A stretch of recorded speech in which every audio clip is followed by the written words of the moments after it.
In this lab, we're going to do a pH titration using the sodium hydroxide that you standardized in the previous lab. You will dissolve an unknown organic solid in a known amount of liquid in your beaker below. Then you will titrate with your standardized sodium hydroxide, obtaining a pH versus volume of sodium hydroxide titration curve. We can then analyze this curve in order to determine the molar mass of your compound from the equivalence point volume. At the equivalence point, the moles of acid equals the moles of base. Since we know the molarity of the sodium hydroxide, then you'll know the measured volume of sodium hydroxide that it takes to neutralize all of the acid, you'll be able to figure out the moles of acid. Because we weighed out a certain number of grams of unknown, we can then determine the molar mass. The second piece of information you'll get from the pH titration curve is the pKa. The pH is equal to the pKa at the midpoint of the titration, which is halfway to the equivalence point volume. Clean your burette, make sure that it drains smoothly. Then condition the burette with a little bit of the sodium hydroxide solution that you standardized in the previous lab. Once you've conditioned the burette, fill the burette to the 0.00 milliliter line, making sure that there are no air bubbles in the tip. Obtain an unknown organic solid. Be sure to record the unknown number in your notebook. Then weigh between 0.3 and 0.4 grams of the solid on an analytical balance, recording the exact mass. Quantitatively transfer all of the unknown solid into a 250 milliliter beaker. Then using a 25 milliliter pipette 50 milliliters of distilled water into the beaker. You'll have to use your 25 milliliter pipette twice. Position your beaker under the burette. Make sure that all of your solid has dissolved.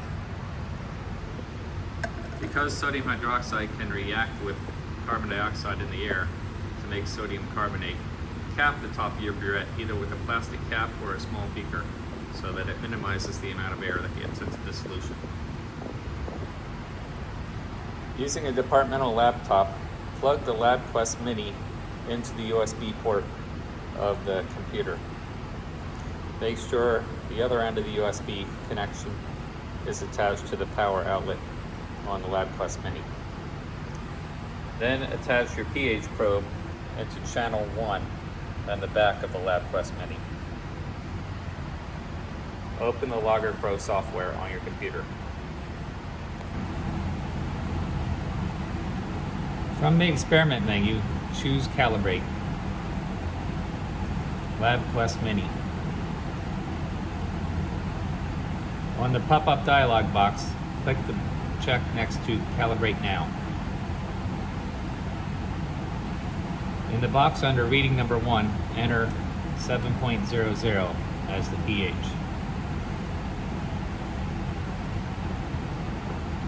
Take your pH probe out of the solution. Wipe off the tip of the probe and stick it into pH 7 buffer. The pH 7 buffer is yellow in color. Swirl it around a little bit in there and then allow the current to stabilize. You're not looking at the red pH box down at the bottom left. You're looking at the voltage that's in the actual box, in the pop-up box. When that voltage is stable, then you can click the Keep button. After clicking Keep, under reading number 2, enter pH 4.01.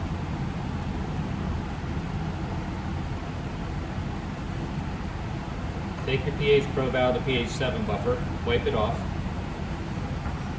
and put it into the pink pH 4.01 buffer. Swirl it around a little bit, and then allow the voltage to settle. Again, we're not looking at the pH that's written down in the lower right and lower left corner.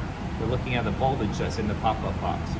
When that voltage is stable, you can click Keep. Mine's still fluctuating a little here.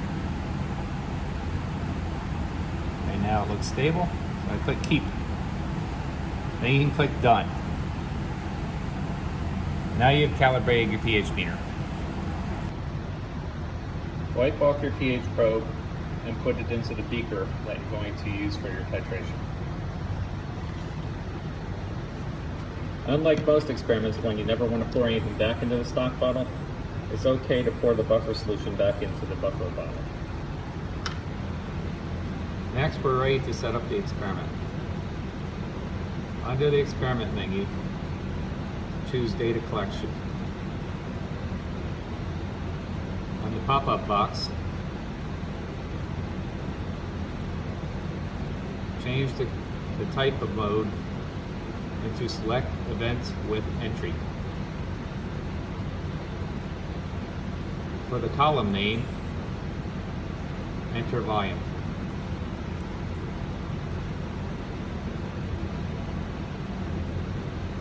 Of sodium hydroxide.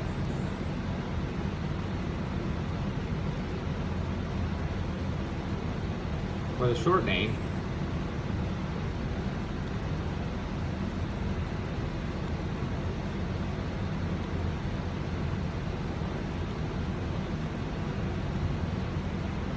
enter the units milliliters. Short name, VB.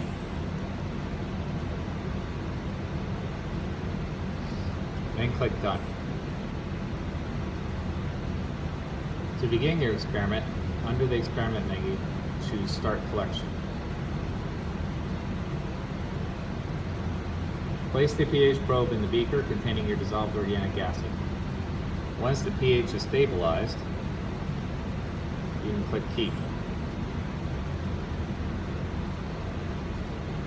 Then enter the volume, the actual burette reading. Since I'm still at 0.00 milliliters, I haven't added anything yet. I enter 0. And then click OK. Add about 1 milliliter of sodium hydroxide from the burette to the beaker. Make sure the sodium hydroxide goes into the liquid of the beaker and not on the pH probe. Then swirl your beaker a little bit. Make sure that it's evenly mixed.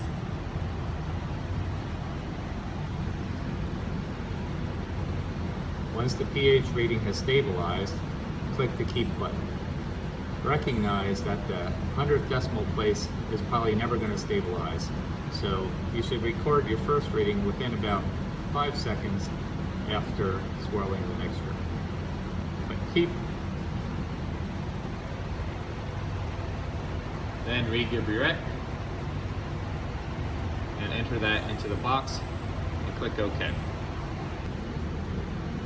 In my case, I had entered 1 milliliter from the burette. Type that in the box. Click OK. Now you're ready to begin to add some more sodium hydroxide from the burette. If your pH has changed by less than 0.1 pH unit, then you're going to add twice as much as you did the last time. If the pH has changed by greater than 0.2 pH units, which it has in this case, as it went from 4.68 to 4.90, then you're going to add half as much as we did the last time. So we're going to add about half a milliliter this time. Add the proper amount of sodium hydroxide from the burette. Swirl your beaker and allow the pH reading to stabilize for about 5 seconds. Then click Keep. Read your burette and enter the burette reading in the box. Then click OK. In this case, the pH has changed by exactly 0.1 pH unit. If the pH change is between 0.1 and 0.2, add the same amount as last time. Therefore, we will add another half milliliter in this case. After adding my half milliliter, I click Keep and enter the burette reading, 2.00 milliliters. Click OK. Because the pH has changed by less than 0.1, the next time I'm going to double the amount that I added. So I added half a milliliter last time, now I'm going to go up to 1 milliliter addition. After adding, always swirl the beaker, make sure it's evenly mixed. Wait for the pH to settle, at least to the 10th decimal place. 5 seconds at most. Then click Keep. Enter your new burette reading. In this case, the pH changed by greater than 0.1 pH unit, so now we're going to add half as much as last time. You're going to continue in this fashion until you've gone through the entire pH titration. In the equivalence point region, you'll be going a drop at a time probably. You can stop the titration after you've clearly gone through the equivalence point region and the pH is starting to taper off and flatline again. Here are the data for my actual titration. Notice that in the middle of the titration, where the pH is changing a lot, I'm only adding very small amounts at a time. Roughly about 0.1 milliliters, which is 1 or 2 drops. In the buffer region, before I get to the equivalence point region, I can be adding a lot more at a time, maybe 2 or 3 milliliters at a time. The same thing is true after I've gone through my equivalence point region. I can start to add more and more in between each addition. This is actually a beautiful titration curve, if I must say so myself. So when you're all finished and you've gotten a nice looking titration curve and a pH that's roughly around 12 or higher, depending on what your acid is, you can then click the stop button up here. We're now ready to work up our data. From the File menu, select Save As, and give it a name and a location on the desktop.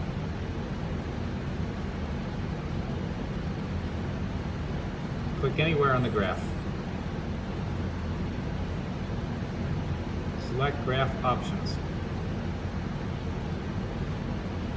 Under the Appearance submenu, check only point symbols and connect points.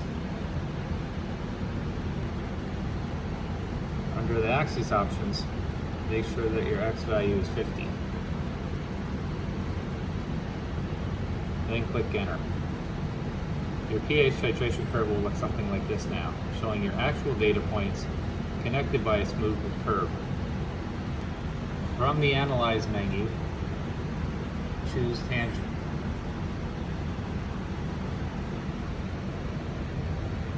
Then use the right and left arrow keys to move,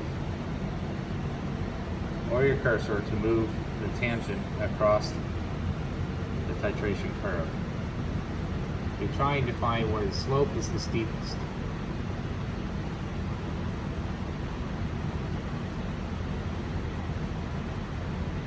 It appears as though the slope is the steepest here with a slope of 3.195 at a volume of base of 24.55. Therefore, 24.55 is my equivalence point volume. The midpoint has half the volume as the equivalence point. Since my equivalence point volume was 24.55, my midpoint volume will be 12.28. From the Analyze menu, go to Interpolate. Then move the cursor left and right on your graph until you reach the midpoint volume. In my case, that was 12.28.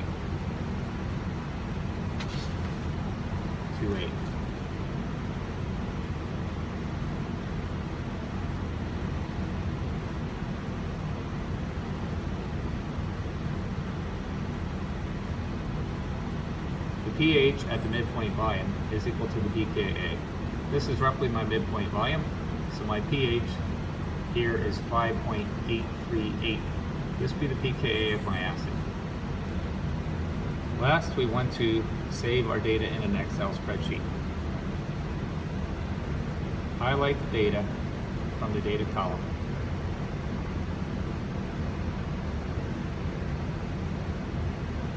And from the Edit menu, choose Copy.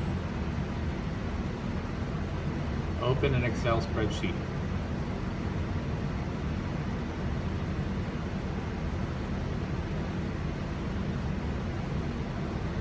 Then choose Paste.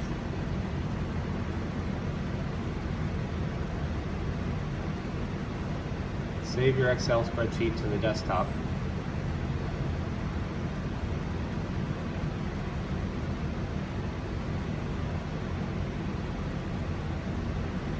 After you've saved the Excel spreadsheet, you can close the Logger Pro software.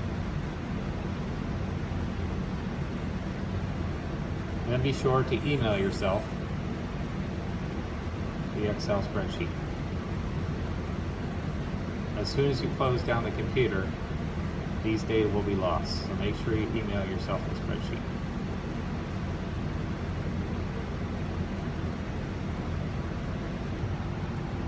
Wipe off your pH probe and store it back in the buffer solution that it came in. Disconnect the LabQuest Mini from your computer and from the pH probe and return them to where you found them. Drain your sodium hydroxide from the burette. Rinse out your burette and then allow it to dry upside down with the stopcock open. At this point, you can also dump out the remaining sodium hydroxide solution from your plastic bottle. Wash out your bottle and return it to your locker. Everything here can go down the sink. You can now do your calculations. Because you know the volume at the equivalence point and you know the molarity of the sodium hydroxide from a previous lab, you can calculate the moles of hydroxide. At the equivalence point, moles of hydroxide equals moles of acid. Take the grams of acid that you weighed out divided by the moles to determine the molecular weight. Then use the pKa that you determined from the midpoint in order to figure out what type of acid you had, whether you had a carboxylic acid, an imidazole, or an aminium salt. Using the type of acid and the molar mass, you can identify your unknown.